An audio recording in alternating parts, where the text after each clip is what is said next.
We now introduce Dr. Mark Geier and David Geier. Dr. Mark Geier has an MD and a PhD in genetics, is board certified in genetics, and is president of the Genetics Centers of America. Dr. Geier has been in clinical practice for more than 27 years. He was a researcher at the National Institutes of Health for 10 years and was also a professor at the Johns Hopkins University and at the Uniformed Services University of the Health Sciences. Dr. Geier has authored over 100 peer-reviewed scientific medical publications and most recently has co-authored about 70 peer-reviewed scientific medical publications on vaccine safety, efficacy, and policy. Dr. Geier's studies of the biochemistry of nearly 3 autistic individuals have resulted in a major breakthrough published in hormone research. David Geier is president of MedCon Incorporated. He has been a researcher scientist at the National Institutes of Health. David has co-authored about 70 peer-reviewed scientific medical publications on vaccine safety, efficacy, and policy. He has received critical acclaim from his colleagues for his research on vaccines by winning the Stanley W. Jackson Prize, which is given to authors having the best paper in the preceding 3 years in the Journal of the History of Medicine and Allied Sciences, published by Duke University. The Geier's discovery in the field of endocrinology is a testimony to researchers in this area of autism benefiting from the knowledge of what other researchers and parents have discovered. We welcome the Geiers with their presentation, The Rapid, Safe, and Highly Effective Treatment of Autism Spectrum Disorders, which now have been proven to be forms of mercury poisoning. And for this lecture and all lectures on the biomedical track, we remind you that follow-up questions can be asked in the Schiller room in the lower level. And now, Dr. Mark Geier and David Geier.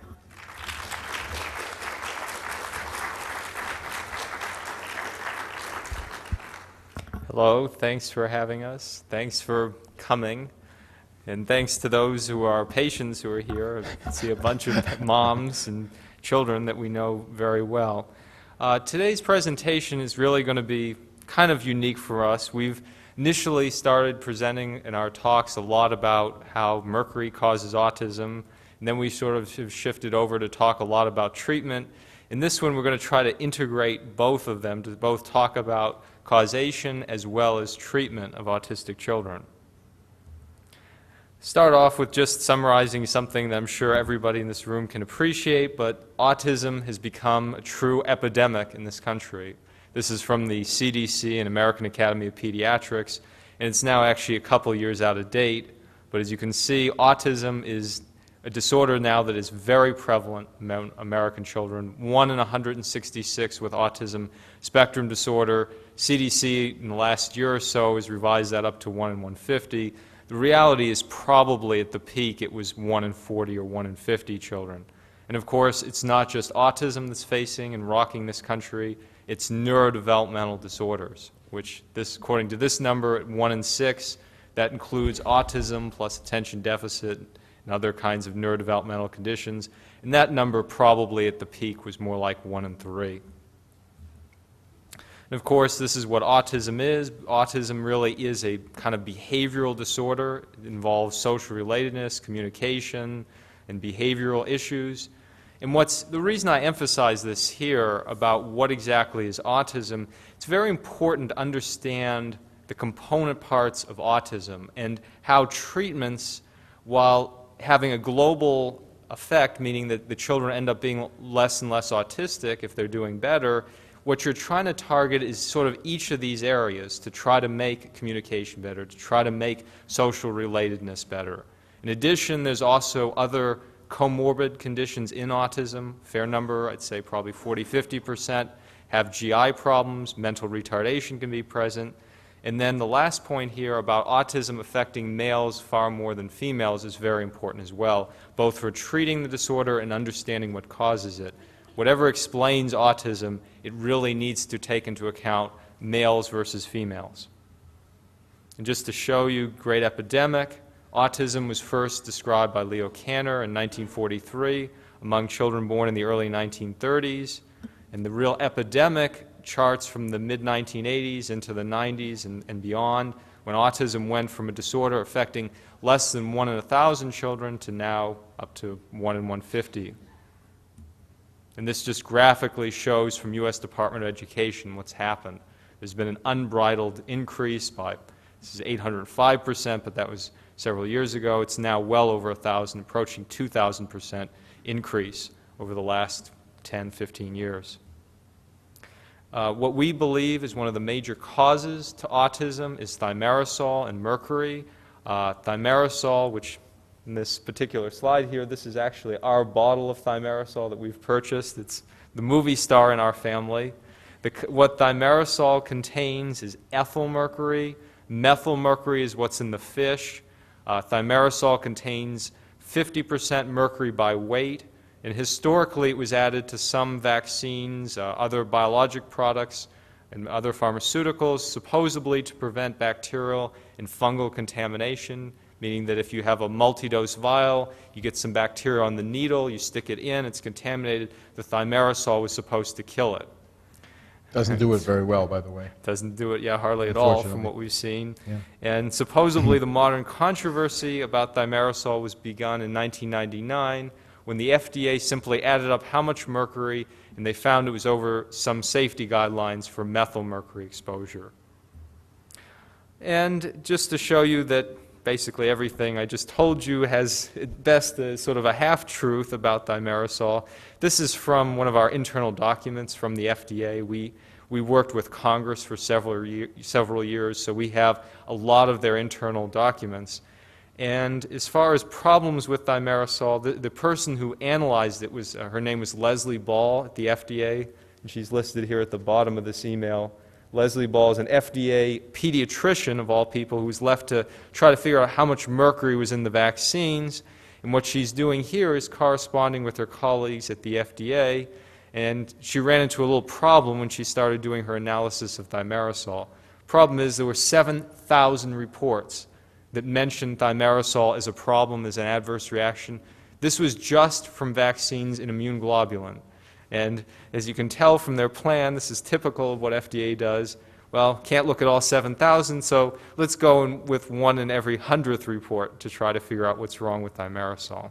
These are the people that say they've never had any reported problems with thimerosal. It's completely safe. It's all theoretical harm from thimerosal.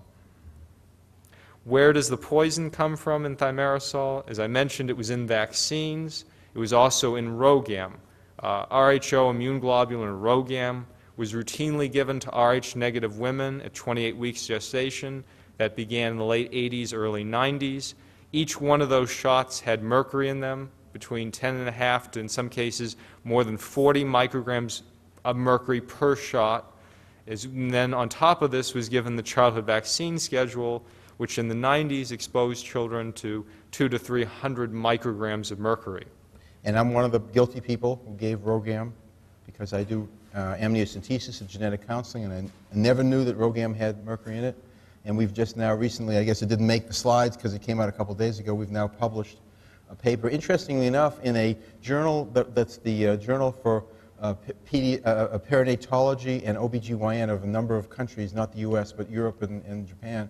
And I take my hat off to them for being willing to have a publication that shows that something they did harmed people. Our people here don't seem to be able to do that, but there's good evidence that the people who are Rh negative and got RhoGAM have far more autism than they should have had if it wasn't related to the RhoGAM. And interestingly enough, now that it's been removed from RhoGAM, there's no longer an increase in Rh negative moms having autistics. But now what they've done is they've added the influenza vaccine for all pregnant women, 25 micrograms of mercury per shot, as well as influenza shots, in the 3 influenza shots in the first 18 months of life for children.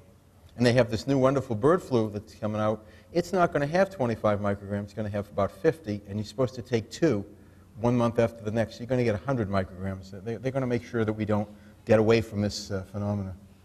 And as far as dose making the poison, this is work by Bingham's and Copes trying to basically ameliorate how much mercury was in the vaccines, but it still illustrates a very important point that it was over all of the safety limits. The way this slide is shown here, if you take, let's say, 14 months, 14 weeks rather, this is the age of the child, so you multiply 14 weeks times 7 days, that's the number of days involved here. During that time of exposure, or during that time period, children received vaccines that had mercury in them. The mercury in the vaccines is this dark gray, so that represents the top of these little peaks that you see. The bottom one, the light gray, represents mercury that comes from, I'm sorry, I got it backwards. The bottom part is the vaccines, the top part is from the environment. So the dark gray, this is mercury through, let's say, breast milk. The bottom part is from the vaccines. And what they're looking at is the amount in excess of the safety guidelines that the children were exposed to. So, for example, the EPA limit here is 0.1 micrograms of mercury per kilogram body weight per day. This is taking into weight the average weight of the child. So at 1, you'd be at the safety limit. Children in the first 14 weeks of life were more than 7-fold every single day in excess of the safety limit. And understand that first they lied and said that they were only over one limit and they were over all the limits. And secondly, that's what the check marks represent. This is an attempt to smooth it out because the limits are daily. And what they did is in 14 weeks they said, well, they got one shot, but it's 7 times 14 days. So they smoothed it out. They're still 7 times over. As I mentioned when I testified before Congress, if you gave me a lethal dose of mercury, and I don't think anybody would dispute you can give somebody a lethal dose of mercury, and you figured out how old I was in days, you could calculate that I wasn't over the limit and I'd also be dead. So you really can't divide. But even if you divide the way they did, they're still over every single limit that was ever published. And the amount of mercury is also significant to show that even if you have a mom who was eating a lot of fish, had a lot of amalgams, in the first 6 months of life, the vaccines represented more than 50% of the total mercury dose that children received. It can't be emphasized enough that the mercury in the vaccines, the ROGAMs, all the pharmaceutical products represent a very large, significant exposure in children. And then this comes from the FDA again. This is Elaine Esber at the FDA, June of 1999. This is an internal memo where they talk about the level of thimerosal in the vaccines. The government claims that the amount of mercury in the shots did not exceed any of the safety guidelines except that of the EPA. And what this clearly shows is the urgency of this issue, referring to removal of thimerosal, was precipitated by recent accumulation of information by CBER scientists. That means CBER is part of the FDA, stimulated by the FDA Modernization Act, which showed that if all vaccines used contain thimerosal, the current immunization schedule contains an amount of thimerosal that exceeds the amount recommended by various groups, including WHO, EPA, ATSDR, which is the CDC, FDA, and others. So the government clearly knows and has published in their own internal documents that the children were over all of the safety guidelines with mercury exposure from the vaccines. This is the article that sort of, at least in the parents' mind, began the controversy about the idea that mercury could cause autism. Very simple study that was done by Safe Minds, where they simply listed the signs and symptoms of autism, signs and symptoms of mercury poisoning, and found that they were virtually identical. And this is recent from the CDC, looking at exposures linked to autism spectrum disorder. Dr. Needham, this is his PowerPoint presentation to the Institute of Medicine back in April Of this year. And here are the chemicals that have been linked to autism spectrum disorders. As you can see, thimerosal very prominently on here. It's kind of interesting to consider a few of these other ones that the CDC now says that are linked to autism. Take like thalidomide here. This was never used in the United States, so wasn't a concern. Other things, you have ethanol, which is fairly rare, like fetal alcohol syndrome. Lead has dramatically been reduced in this country.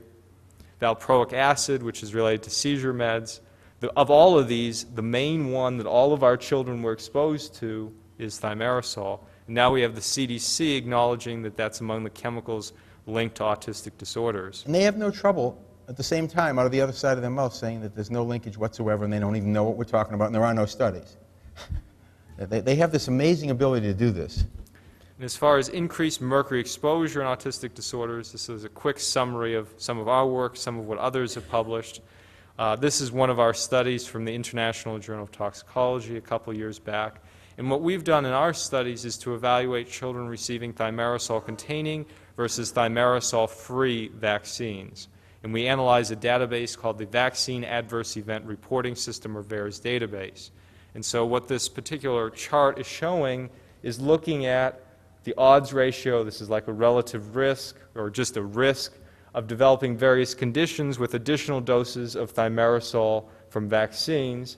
As you can see in the case here for autism, it more than doubled the risk. Oops, it's down.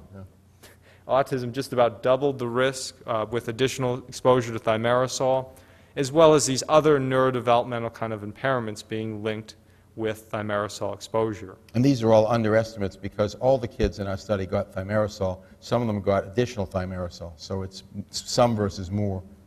And we've published 13 different publications on this kind of thing. And the CDC has done the same thing behind closed doors. They've analyzed their database called the Vaccine Safety Data Link, and they found the same kind of phenomena. This is one of CDC's internal studies. This is what you won't see if you go to the CDC website. As you can see, it's stamped confidential, do not release, and it's from back in 2000. And what they showed, very simply, is to look at the cumulative amount of mercury exposure from vaccines, and this is based at 3 months of age. So children got from less than 37.5 micrograms of mercury to greater than 62.5 micrograms of mercury, and they're looking at the eventual risk of these children being diagnosed with autism. As you can see here at the high dose exposure, it's just about 2.5 times more likely for a child to be diagnosed as autistic with additional exposure to thimerosal versus ones who got low-dose exposure. And this stuff's been massaged, and we have all the memos. They used to be 11-fold, but they tried every trick. Let's try this. No, that doesn't work. Let's try that. We have thousands, literally thousands of their memos. There's not a doubt in the world that they know what they did. And the point here, in addition, is more mercury, more effect, which is a very powerful piece of evidence. And this culminated inside CDC in something called the Simpsonwood meeting in June of 2000, where CDC, FDA, and the vaccine manufacturers got together behind closed doors and said, what are we going to do about the fact we found the link? How are we going to cover this over? It's an illegal meeting. The Sunshine laws require CDC and FDA can meet, but if they invite the vaccine manufacturers, they have to announce it to the public, they have to have a congressional committee, they have to show all the documents. They did none of this whatsoever.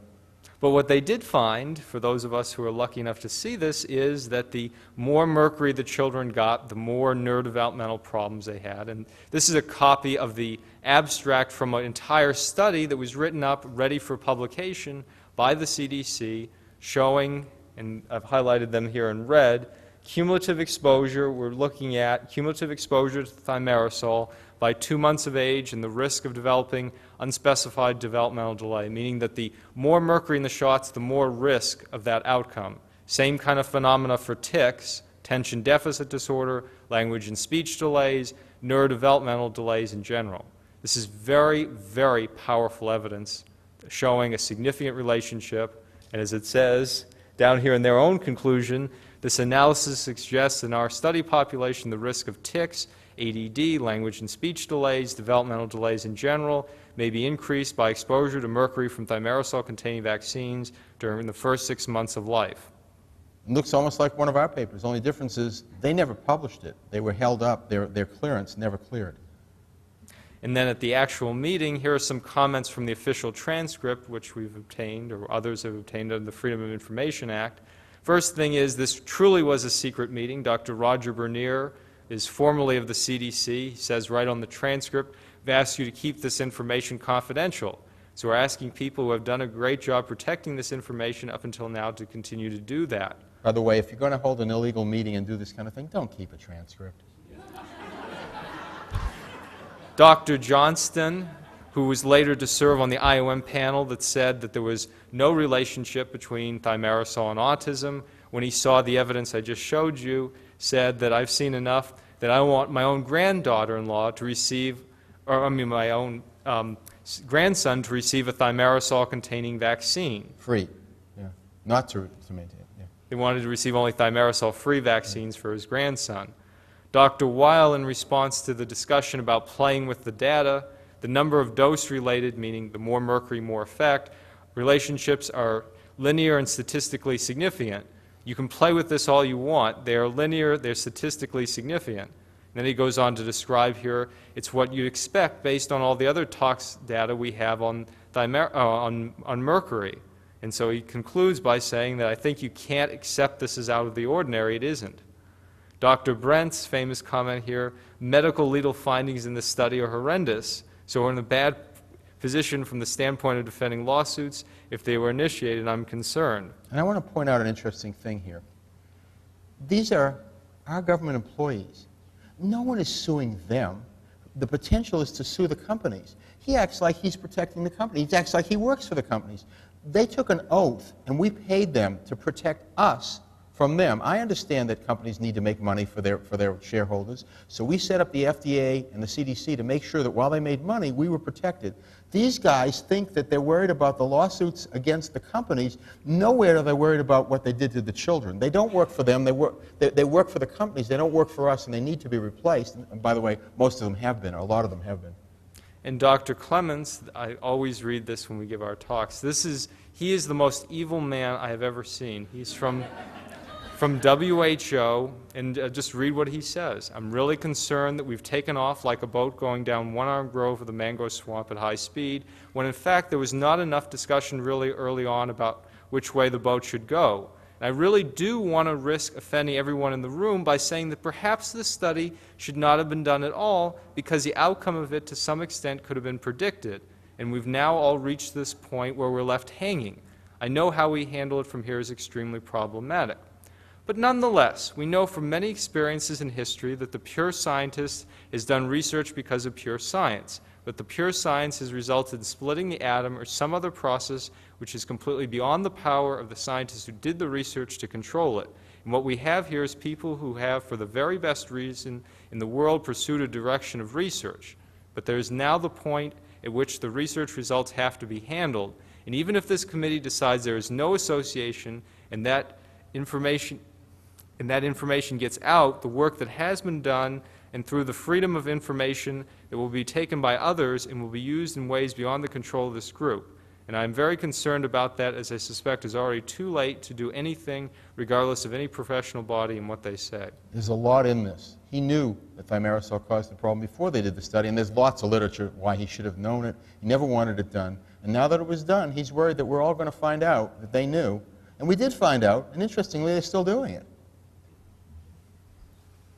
And this is work from our most recent study on ROGAM that just got published, showing that the frequency of Rh negativity, which is the people who get ROGAM, the number of Rh negative moms in autism is significantly above the background rate. What we find in autism is about 27% of the moms are Rh negative.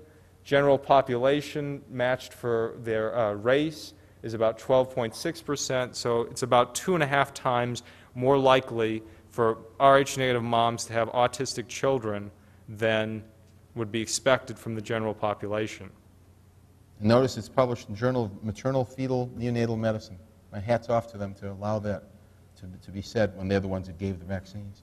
And then this is work by Dr. Wyndham published last year, which is, again, shows how two-faced the CDC really is. This study was sponsored by the CDC, and it's looking at autism spectrum disorders in relation to various air pollutants in the San Francisco Bay Area. And what this study found was that when they looked at various metals, various chemicals in the environment, as you can see from the red underline, when you look at mercury, and you compare here the fourth quartile, that's high exposure, versus the ones who had low, mercury roughly doubled the risk of having a child with autism.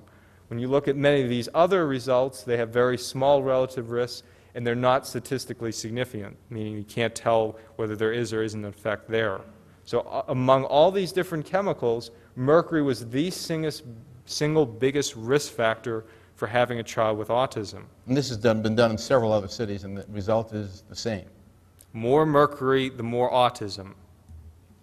As far as evidence for mercury in autism, it's now possible to assess the body burden in autism.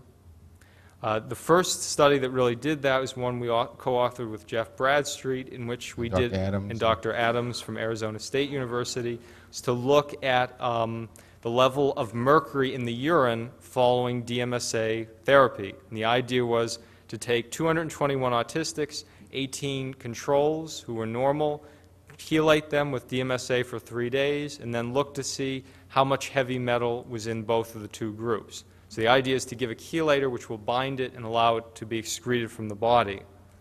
When we did that, we found that autistics had significantly higher mercury present in the urine, about 6 times more in this way of looking at it, whereas other metals, cadmium and lead, there was no difference. This was an original way. This is something I'm sure if you've heard a lot of the doctors here that some of them still do chelation challenge, but science has gone further and beyond that, and we'll describe some of the new ways of trying to assess body burden. Another early idea of how to assess body burden of mercury in autism was to look at the hair, and specifically the first baby haircuts of 94 children with autism, 45 controls. This is Amy Holmes and Boyd Haley and Mark Blaxell who did this study. And what they found was, first of all, in comparing autistics versus controls, that they looked at ROGAM like we did, that ROGAM exposure was significantly higher in autism relative to controls. They also found the number of amalgam fillings were also significantly increased in the autistic group. So mercury exposure was higher in autism relative to controls, but when they looked at the amount of mercury in the hair, they found that first baby haircuts, autistics had 0.47 ppm or parts per million. The control group was at 3.63, so about 8 to 9 times more mercury in the hair in controls relative to autistics. At first glance, you might think that's backwards, but it's exactly the way it should be. And this illustrates, even within the autism spectrum, that the more severely autistic the child, the less mercury was present in the hair. And the reason for this is that this first baby haircut represents a method of the body's way of excreting mercury from the body. And so those who were more severely affected excreted less mercury through their hair and hence were more severely clinically affected. To answer the question of why, if all the children got the vaccines, why aren't they all autistic? And the answer is the ones who couldn't secrete it are the ones that became autistic.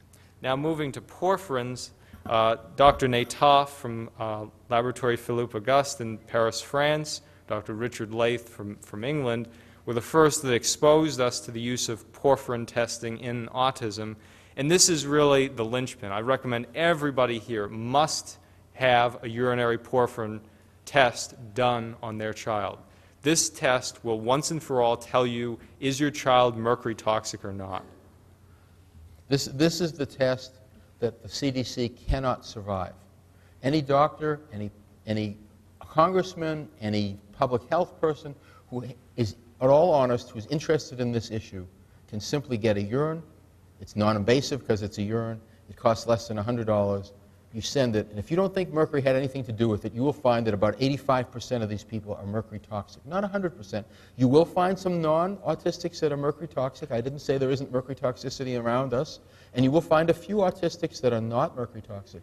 But you will eat very quickly, a number of doctors have now been convinced, it is primarily mercury poisoning. And he's going to tell you the science of this in a minute. Try to explain a little bit of how this works. Porphyrins are involved in heme synthesis. Heme, which is down here at the bottom, this is heme for your hemoglobin inside your red blood cells, which is how they carry oxygen.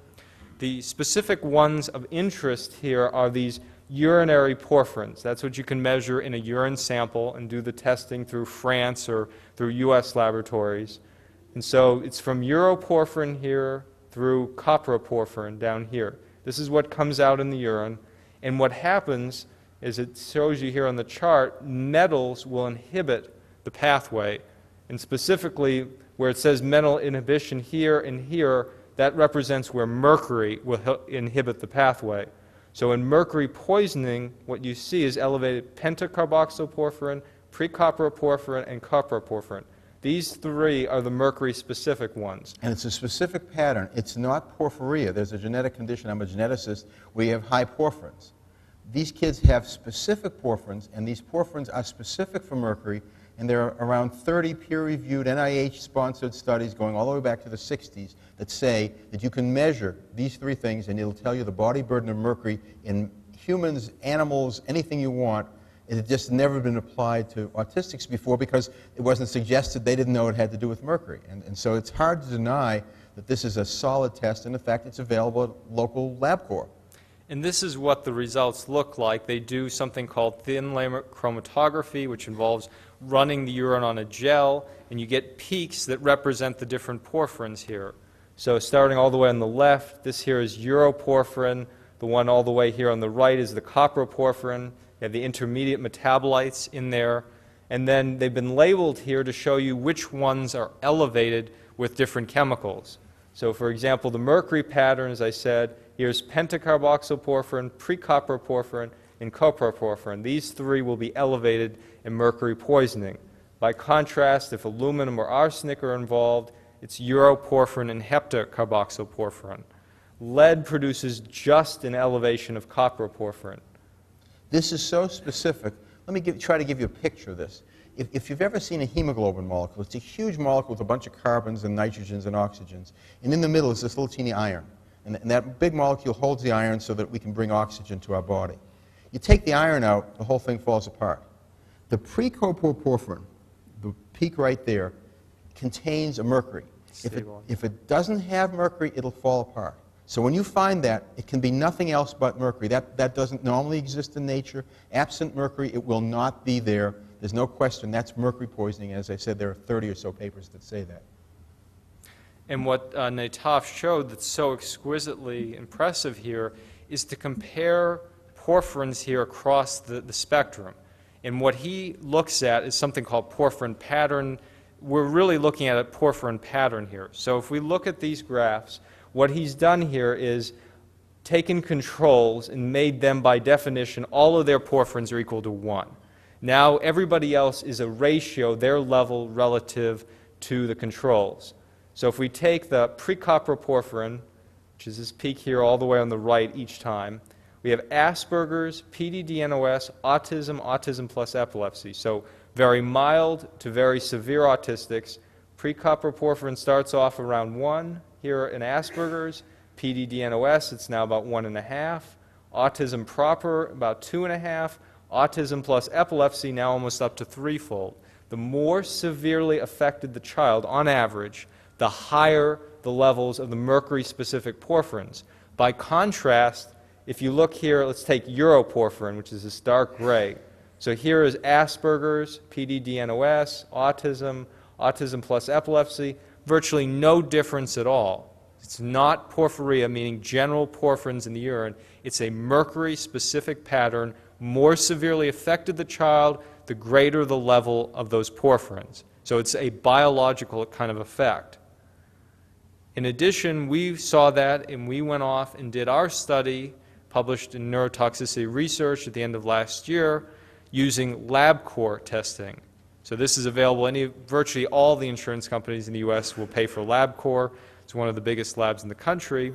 And what we showed is the same kind of phenomena, which is that we're looking at a median level here, that's these lines. Then you have the quartile range, which refers to the fact 50% of the data is inside that box, and then the min and the max for each of them.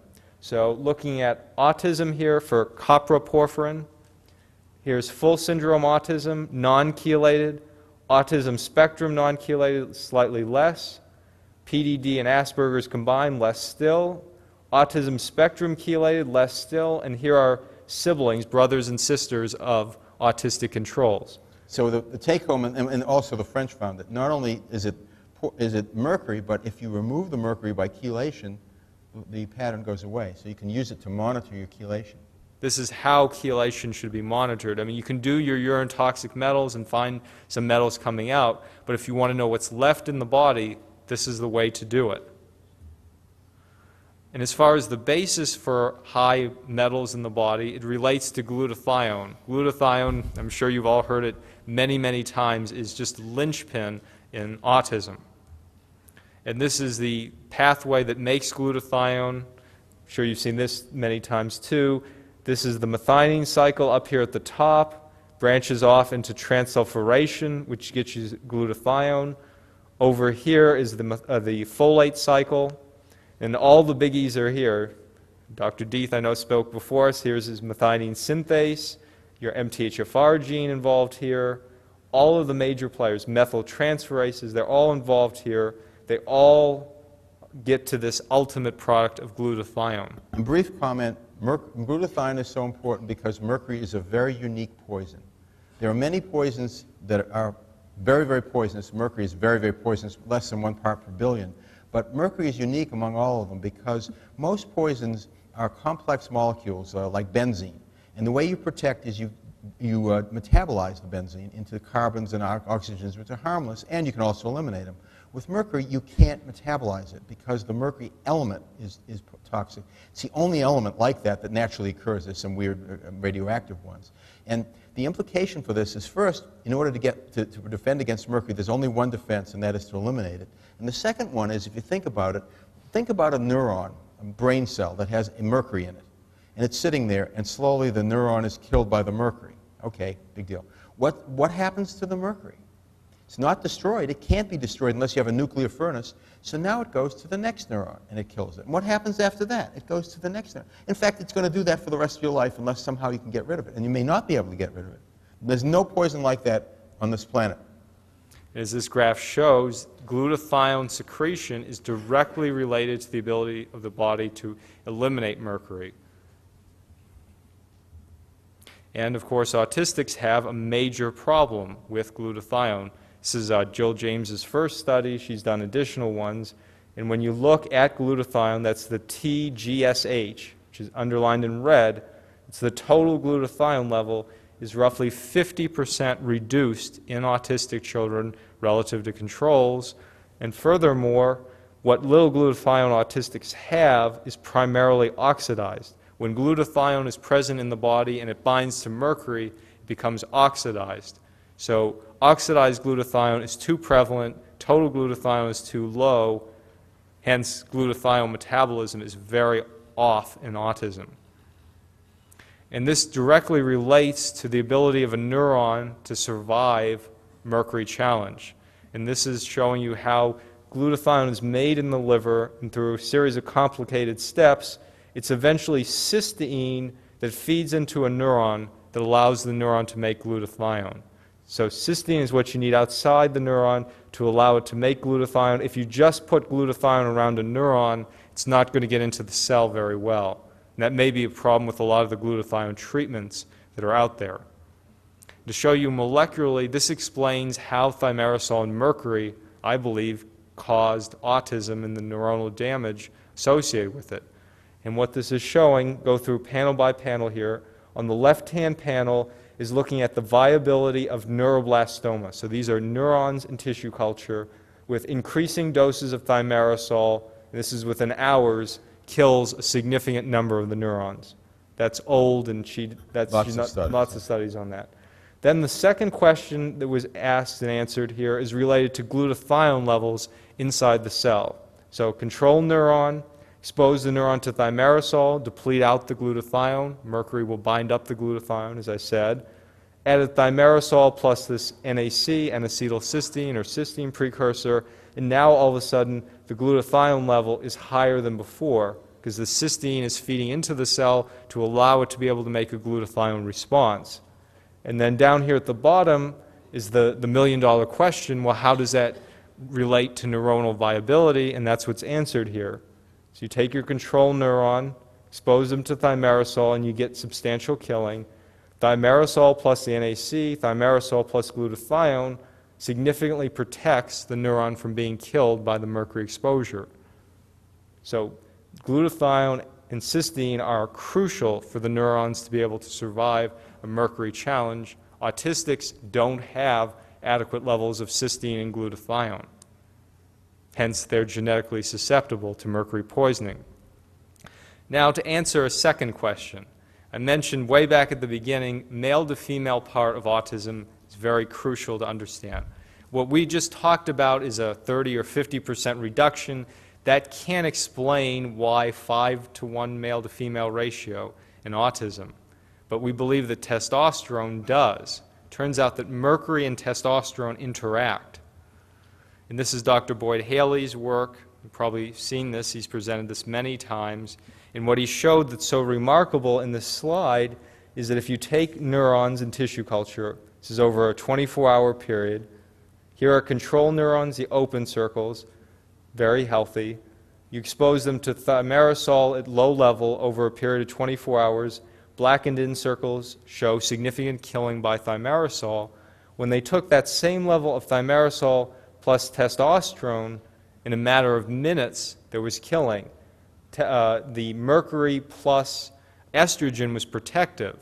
This is the kind of effect here. This overwhelming, dramatic killing is exactly what you'd expect to try to explain why so many more males than females.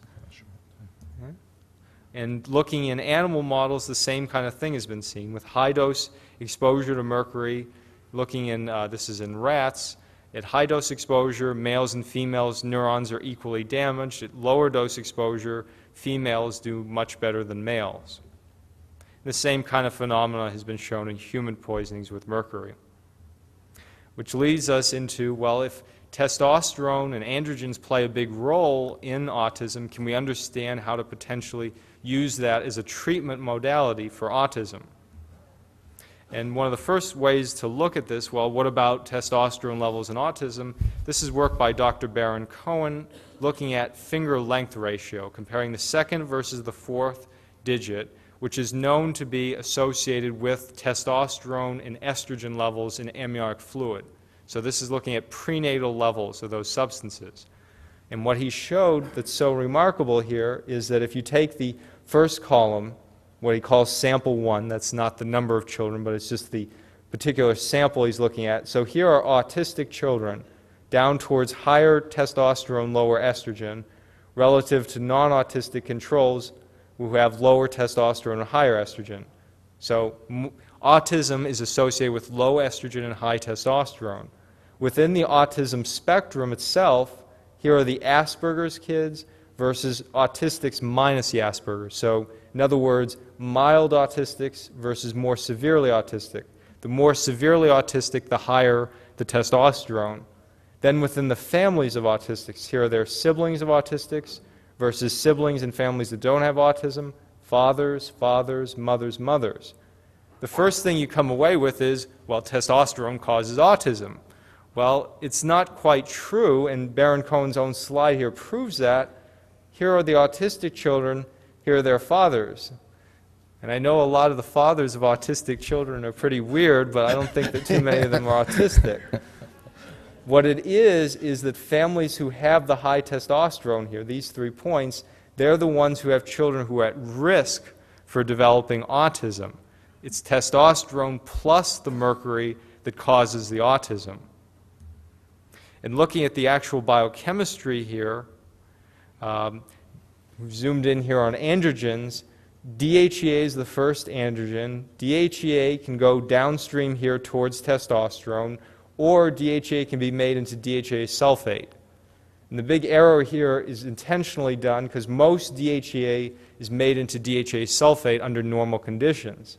And what we found is that this hydroxysteroid sulfur transferase seems to be inhibited by the biochemistry present in autism, meaning problems with sulfation, problems with glutathione, problems with inflammation associated with mercury. So DHEA is going to have a heck of a hard time being made into DHEA sulfate in autism. If this doesn't happen, it's going to tend to drive testosterone levels up. And we predicted that, and lo and behold, this group actually showed at low levels of DHEAS in autism relative to controls. Just like we predicted from the model. And what does high testosterone, high androgens do in children with neurodevelopmental disorders? This is one of the key insights, and this even more leads into treatment, which is if you have high testosterone and you're young, it causes premature puberty. And this is work looking at the rate of premature puberty in neurodevelopmental disorders. And what they found was that those children with neurodevelopmental disorders had 20 times the rate of premature puberty relative to controls. And in autistics specifically, Dr. Torgerman looked in one inpatient autism clinic, prepubertal age autistic children, and found that 4 of 12 were showing signs of premature puberty. And then they subsequently showed that levels of testosterone in the blood in a subset of their children were also significantly elevated. And then if you have high testosterone and you're a girl, that leads to other problems. And this is a new study, again, by Baron Cohen, doing surveys in autistic girls and then the moms of autistic children to see testosterone-related disorders in these populations. And personally, this is one of the things that really scares me, because this goes beyond just, well, you have an affected child with autism. This shows that the siblings, the family, everybody involved tends to be have significant medical problems related to testosterone. And what he showed, looking at, compared here to controls, women with autism spectrum disorders reported increases in hirsutism, which is facial hair problems and abnormal body hair, bisexuality and asexuality, irregular menstrual periods, dysmenorrhea, polycystic ovarian syndrome, severe acne, epilepsy, tomboyism, and then family history of ovarian, uterine, prostate cancers. And then within the moms of children, so the moms here were supposedly normal, they had an overprevalence of acne, breast and uterine cancers, and a family history of that. So these are, to give you an idea, this huge long spectrum of different things, these are the kinds of things that are going to be present in the moms who are here, in the grandmothers, in the girls with autism. It shows that there's a huge area of autism that needs a lot more research. And we've done our own work looking at these metabolites in autism. This summarizes from our study in hormone research. We looked at 16 consecutive patients that presented for clinical care here, and these children of prepubertal age all had classic clinical signs and symptoms of premature puberty that were happening. And this is something, if you are seeing this in your child, you have a problem. This is not normal. It's not normal for 2-year-olds to be in the crib masturbating. That's not right. Something is wrong. If your son or daughter has more facial hair than you do, you have a problem. Or if he's more well-endowed than his father. Yeah, At age 6. These are problems, very serious problems that need medical attention. And when we do this routinely, the levels are elevated. It's looking at serum testosterone, DHEA. Remember, said DHEA should be elevated, and it is. And these are things we find routinely. All told, we find more than 80% of autistic children and teenagers and young adults that we test have high levels of androgens. And this just sort of summarizes what we think happens, that glutathione pathway or transsulfuration pathway, the androgen pathway are interacting with one another. And particularly, you can't make DHEA into DHEAS. You end up with testosterone, which then inhibits glutathione and sulfation, which makes it worse. It goes round and round and round. And once it gets going, you may not need the mercury anymore to keep it going, because the androgens themselves will keep it going. If you break the cycle and the mercury's still there and you stop treating, it'll go back to it. If you break the cycle and get rid of the mercury, maybe it'll be permanently broken. To just briefly show you a little bit about our treatment, we're almost out of time. We've developed a protocol to try to address the androgen problems in autism. And this sort of summarizes what we're looking at and what we did in our first study. We're primarily looking for children on the autism spectrum. We do laboratory testing, as I said, looking at androgen metabolites. Very often we always ask about clinical behavior, masturbation, aggressive behavior, that kind of thing. And oftentimes we'll also do a bone age, which is a sign of advanced puberty. We do a whole series of tests to try to figure out what's going on with the child. And this is our actual study published in Neuroendocrinology Letters, where we employed treatment. And the drug that we use is a drug called Luprin. Luprin is a drug that's FDA approved for use in premature puberty. It's also used in adults. It's used as a way to control testosterone and androgen levels. And what we do is we give a series of shots. And this explains some of the dosing pattern we used in our study, but we give them on a daily basis to control the androgen levels. And we adjust based on the weight how much Luprin we need to give. Also sometimes use some secondary drugs if necessary, things like spironolactone or Androcur, if additional medication is needed. Luprin's a very safe drug. It's almost a natural substance. What it is that FSH and LH control testosterone, and the hypothalamus above the pituitary controls the FSH and LH, and it does so by making gonadotropin-releasing hormone, which then binds to the receptor and releases FSH and LH. Luprin is the gonadotropin-releasing hormone, so it's a natural substance to which it's a huge molecule, and at the very end they made a small change. So it binds, it causes the release of testosterone, but then it stays on the receptor, so over time it then lowers it. So that's why it's highly specific. It only works in the hypothalamus and has very, very few side effects in young children. Now, if I took it, I would have, they're not really side effects, I'd have the correct effects. If you lower my testosterone, you know, I'm going to lose my hair, my sex drive. I have complaints, but they're not side effects. They're what's supposed to happen if you lower testosterone. It's a very, a drug that has a great deal of experience, very, very safe drug, and it's an atomic drug for lowering testosterone. It's the only drug that can really lower testosterone that we know of. And this just describes the first 11 patients that we published on. Some of you may have children that are in this study. And what we did is we treated them on average for about 4 months, 120 days. And we assessed them at baseline. At the end of that time, we did some laboratory tests. We also did ATEX to evaluate what happened. And what we found on the ATEX is that the overall severity of autism during the 4 months of treatment roughly fell in half. We saw sociability, cognitive awareness, behavior scores all significantly improved. During 4 months of therapy, we didn't see a significant change in communication score. From our experience, talking, verbalization seems to be the hardest thing to get back in autism, although some have been nice enough to report some good positive changes just here at the conference, but I think that's a much more long-term thing among our patients. And just to show you very quickly here a couple of what happened sort of to my child. This is a child who went on the Luprin therapy, and the school was scoring disruptive behaviors and oppositional behaviors. So all the way on the left here represents pre-Luprin. He was averaging something like 4 to 5, about 4 disruptive behaviors, 4 oppositional behaviors each school day. The Luprin therapy was begun, and the school was not made aware the patient was on the therapy. As you can see, over about 3 to 4 months here, it went down to less than 1 occurrence a day. So there's a very significant reduction in these are in behavioral problems. And it's not just behavioral problems, it's also cognitive skills get much better. This is a child who was in school.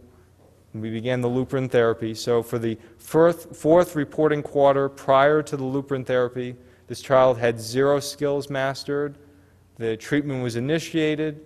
By the second reporting quarter, so about 2 to 3 months into the school year, 21 skills were mastered. You can list here of just basic jumping, running, all kinds of cognitive measures much better. And by the end of the 4th reporting quarter, so roughly 180 days later, now was up to 40 skills mastered. So that's all of these plus those. And actually this is so many that the entire way of scoring behaviors and cognitive skills in this child was thrown away. And as far as biochemically, heavy metal levels in the urine significantly increased, more mercury in the urine, which is what you'd expect with therapy, and the testosterone level significantly decreased with Luprin therapy. So these are both summarizing what we expected to see biochemically is what happened biochemically. And we did a whole series of tests, and we do this on anybody we treat to make sure we're not doing any harm. We looked at essential minerals, looked at kidney and liver function tests. All of those things were stable on the therapy. And basically, when we started, we were doing a lot of chelation, but we found that as we lower the testosterone, the glutathione, because of that loop that we showed you, goes up. And as it goes up, a lot of the kids get rid of their own mercury without chelation. Luprin's not a chelator, but it fixes the problem. And we now have about 150 kids on the therapy, most of whom have shown remarkable response. And we started out with young boys, since that made sense. But then someone, as you might imagine, some girl said, some woman said, look at my girl. And she had high testosterone, and we put her on the therapy, and they did even better. And in fact, we're getting ready to publish a paper that shows that the girls, there are less of them, but the ones that have autism have even higher testosterone relative to being a girl in their age than the boys, and they respond extremely well. And now we've even gotten into helping some teenagers who are very aggressive. They're not, obviously, they don't have precocious puberty, but they have very high testosterone, and we lower the testosterone, and they become less aggressive and be able to concentrate better. And then we've even got a couple that are in the early 20s that we have even a couple that were put in institutions because they hurt their parents. And we were able to contact the institutions, give them Lupron, lower their testosterone, and bring them home, and they don't hurt anybody anymore. And let me just say something about that. The reality, whether you like the Lupron, you don't like the Lupron, reality testing in autism is that these children now, most of them are children, going to be teenagers, then going to be young adults, are going to have major behavioral social problems. Mainline medicine's answer at the moment is to simply give psychiatric meds. And from our experience, it's like almost like a chain drug. They'll start off on one psychiatric med, they'll go to 2, 3, 4, 5. We have ones by the time they're 20, they're on 10. And they're still not controlling it. That's where this disorder is headed. And that costs an absolute fortune. And someone said, you know, well, what about, like sometimes we give birth control pills to some of our girls because the estrogen helps. And someone said, well, you know, maybe it slightly raises the cancer rate of breast cancer. I don't know, but the people on 10 psychiatric drugs have no prognosis. Someone said they're going to die of Alzheimer's at 50. I said they're not going to live to 40 because they're going to die of kidney failure, liver failure. I mean, these drugs are terribly toxic. They only require more and more because you get more and more adapted to them, so you never come off of them. And I think that the Lupron therapy, which makes your mind clearer and is not habit-forming, even if it had a slight risk, it's a preferable risk to the other way in which this is going. And thank you for listening to us.